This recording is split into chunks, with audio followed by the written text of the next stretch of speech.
kanyang talino at maraming hahanga sa kanya, sasamba sa kanya. At kung ikaw ay isang Kristiyano na alam mo ang ikay sumasamba sa Espiritu at sa katotohanan, hindi kanya pwedeng madaya. Hindi ka mapaglalangalan ng ganitong klaseng mga tao. Okay? Kaya gusto ko maunawaan po natin mga kapatid ko, tayo mga taga-Lord of the Harvest, dapat matuto at alam natin ang acceptable worship sa Panginoon. Amen?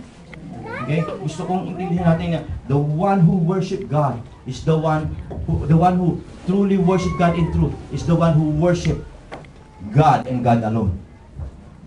God and God alone. Siya, hindi pa pwedeng sumamba ka kay Buddha habang sasabihin mo, pare-pareho rin naman yan, sa Diyos din yan eh. Eto, dito tayo bumabagsak mga Kristiyano, pakinggan yung sinasabihin ko sa inyo.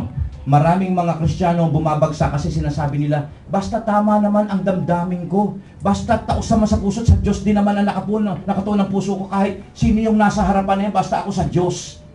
Nagkakamali ka. Because you're not worshiping in truth. Hello, nandyan ba kayo? Amen. Hindi pa pwede yun. Dapat ikaw ay nasa, kaya kita mo sabi ni Jesus Christ sa babaeng sa Samaritana, hindi na problema ngayon. Hindi problema kung nasaan ka, nasa bundok ka man o nasa Jerusalem ka man.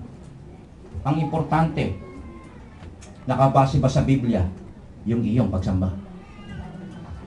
At kung hindi base sa Biblia, I'm sorry.